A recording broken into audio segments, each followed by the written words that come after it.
Chers amis, bonjour.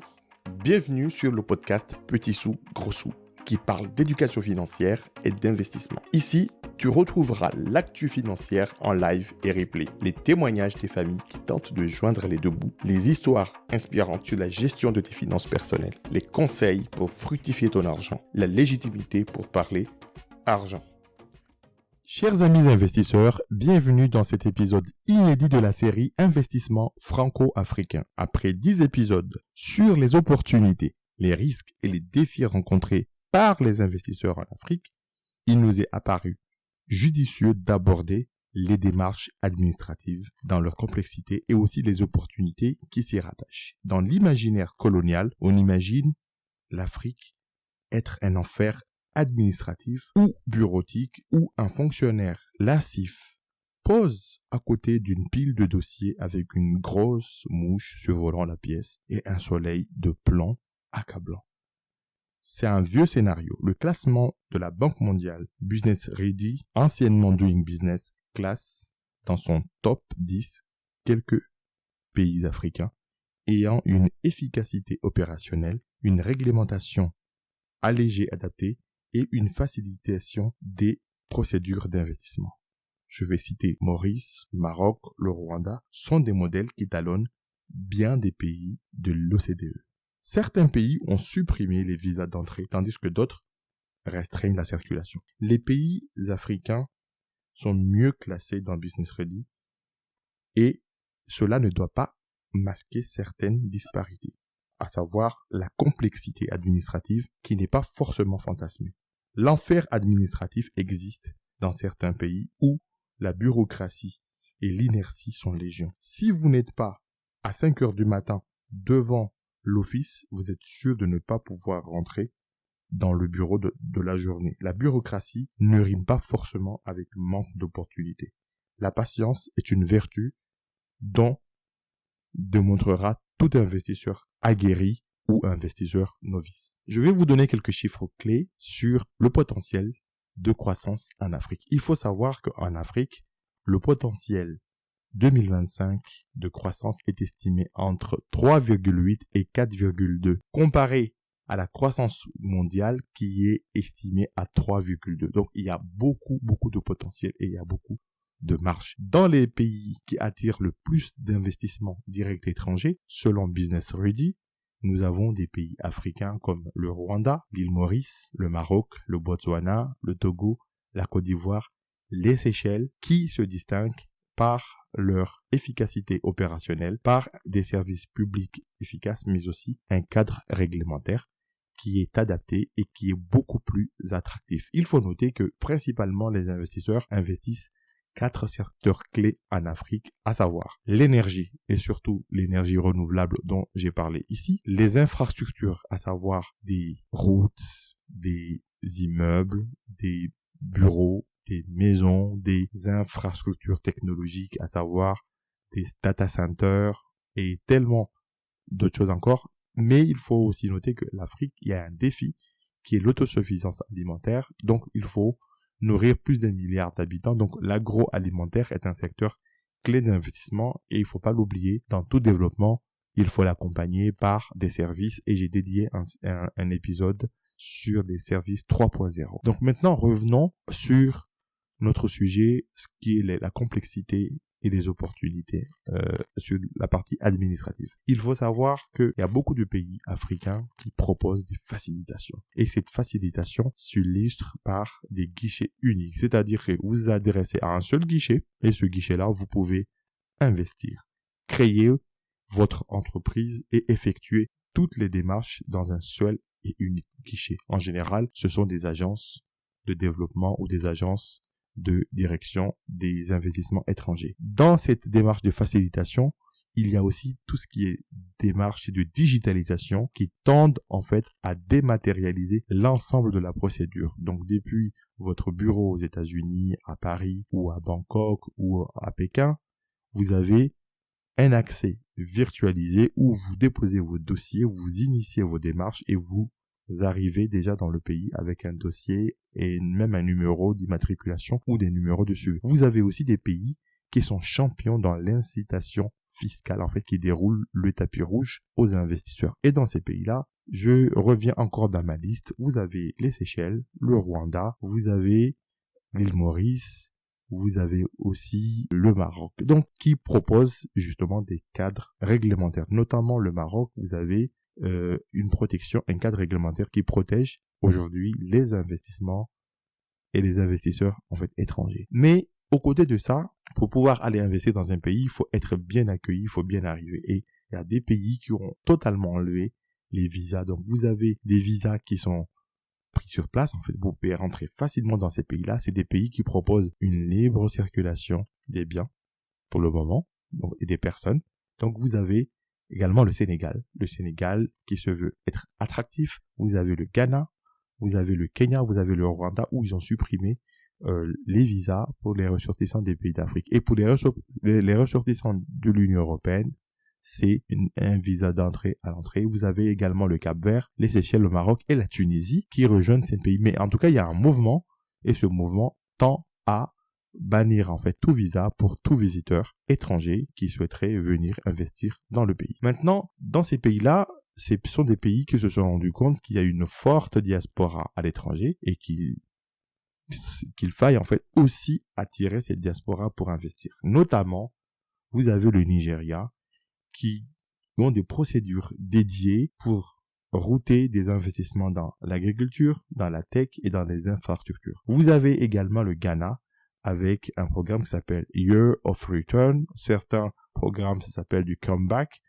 Et au Ghana, par exemple, vous avez des facilitations d'investissement quand vous êtes dans la diaspora, dans l'immobilier, le tourisme et la tech. Et j'oublie pas le Botswana, j'oublie pas l'Égypte, j'oublie pas le Maroc. Alors, ces pays-là valorisent en fait les liens culturels qui vous unissent ou qui vous lient avec ce pays-là en proposant un guichet unique pour la diaspora, en proposant des facilitations fiscales et même des programmes de mentorat où quand vous arrivez dans le pays, vous êtes accompagné par des locaux, par des nationaux dans vos démarches administratives. Mais face en fait à ces facilitations, il faut savoir qu'il y a des défis pour arriver à profiter des opportunités. Et je vais vous parler de quelques défis pour que quand vous allez investir en Afrique, vous pouviez en fait alléger la complexité administrative. La première chose, c'est qu'il faut que vous prépariez votre arrivée dans le pays.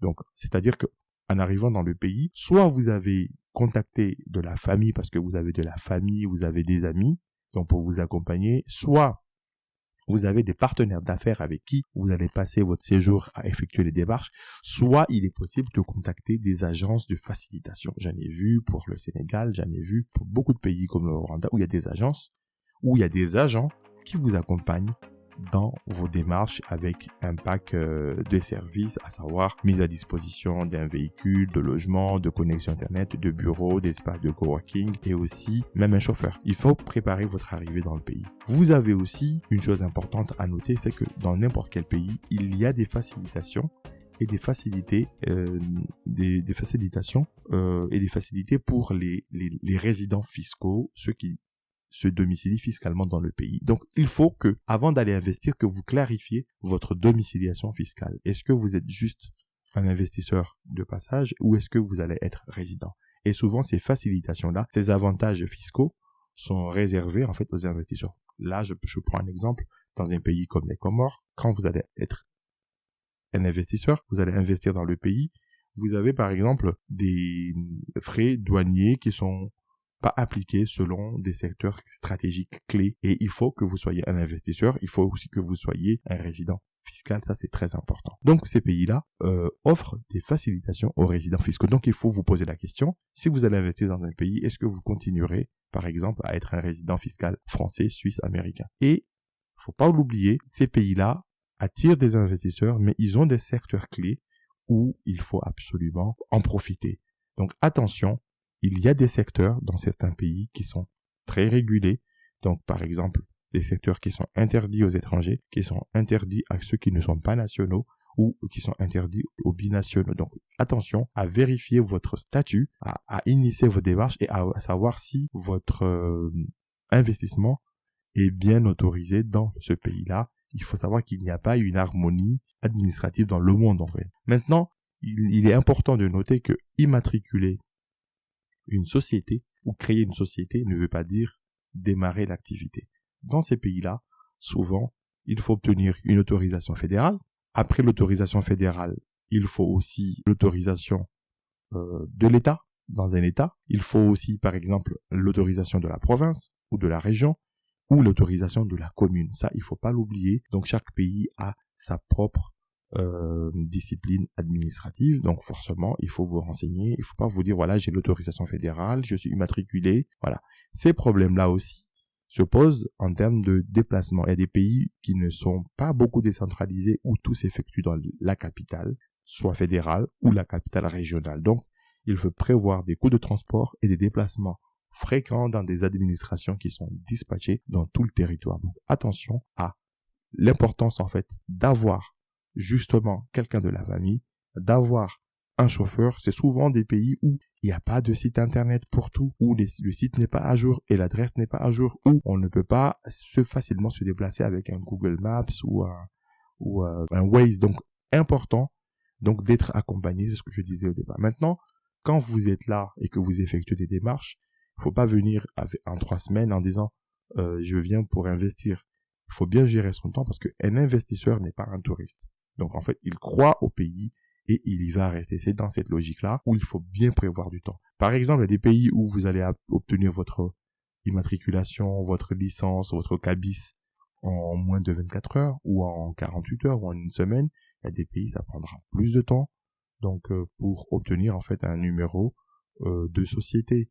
Après, il y a des pays, par exemple, où il est très compliqué de faire des transferts de fonds ou d'ouvrir des comptes bancaires. Donc, ce sont des procédures qui prennent du temps. Donc, pour pouvoir immatriculer, ouvrir un compte bancaire, domicilier des revenus ou même pouvoir payer à des fournisseurs. L'épisode où je parlais ici de la finance islamique, il y a beaucoup de startups qui proposent aujourd'hui, même avec un compte en crypto-monnaie, de pouvoir payer dans ces pays-là. Donc, renseignez-vous et je vous invite à écouter cet épisode. Maintenant, l'investissement en Afrique, c'est pas qu'une affaire de papier dans des bureaux feutrés. Il y a aussi des us et coutumes administratifs du pays. Il faut savoir qu'il y a des pays où l'administrateur, le fonctionnaire, c'est une sorte de star locale, une sorte de seigneur, en fait, féodal, où il faut absolument faire des courbettes, être dans ses bons papiers, même si vous avez tous vos papiers, vous ne pouvez pas aller juste faire une réclamation au tribunal administratif ou trouver un tribunal de conciliation.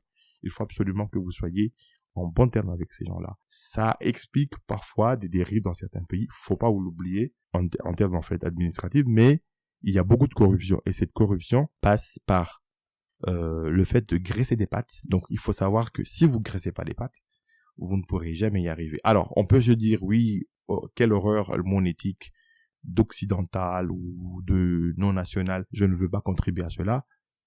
Alors je ne dis pas que c'est bien ou il faut le faire, mais il faut prendre en compte la mesure. Il y aurait des blocages où ça nécessiterait forcément qu'il y ait du bakshish. Et c'est la raison pour laquelle la Banque mondiale, l'FMI ou des organismes vont absolument inciter ces pays-là à procéder à des réformes. Et c'est pour ça qu'il y a des pays comme l'île Maurice, les Seychelles, qui dématérialisent, qui proposent des procédures totalement digitalisées. C'est pour éviter qu'il y ait des goulots d'étranglement quelque part. Et maintenant, faut pas l'oublier, les pays africains sont membres ou non, parfois en fait à l'OMC ou à des organismes comme le COMESA, où il y a forcément des barrières douanières. C'est pas parce que vous avez investi dans le pays que importer des marchandises ou exporter des marchandises est aisé. Il y a des barrières douanières et ces barrières sont là. Ce sont des vraies réalités entre une petite frontière d'1 mètre d'un bout à l'autre. Il y a des postes douaniers et forcément il n'y a pas une libre circulation.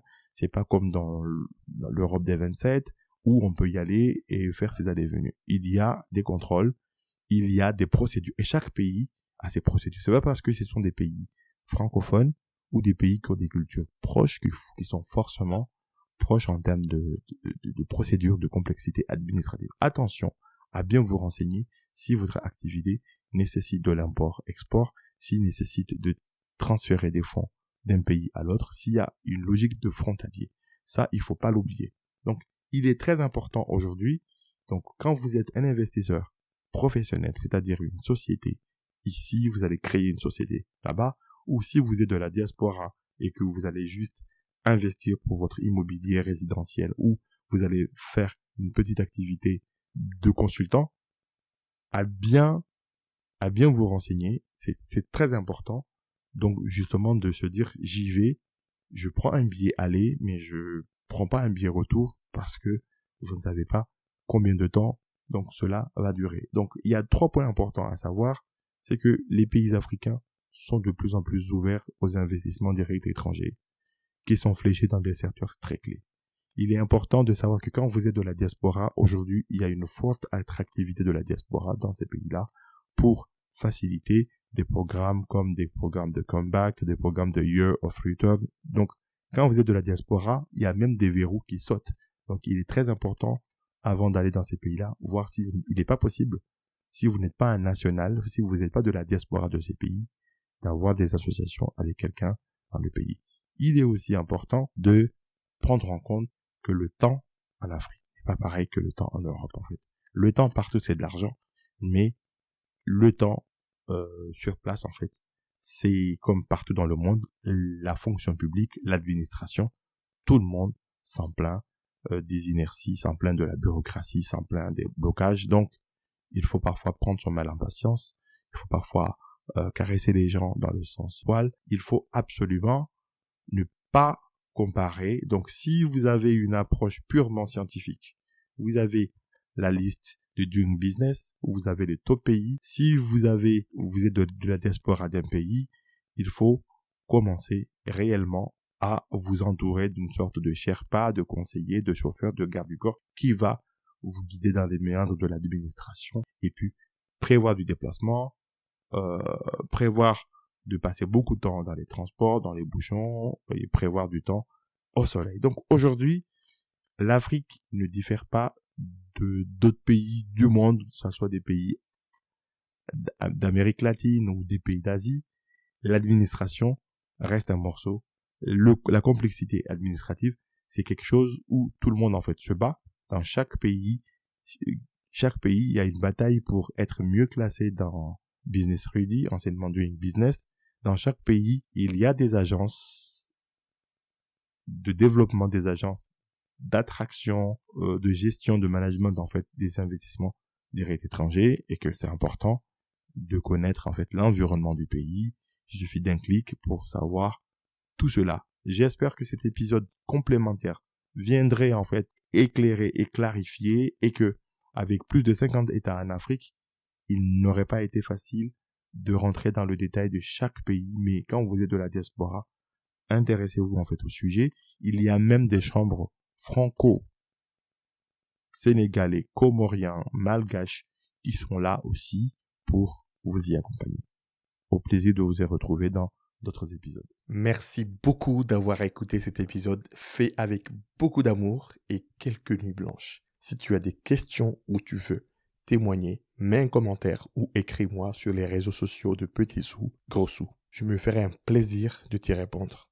Pour me soutenir, tu as juste besoin de mettre 5 étoiles, au moins sur 2 plateformes, Apple Podcasts et Spotify. À très bientôt. N'oublie pas, Petit Sous aujourd'hui, Gros Sous demain.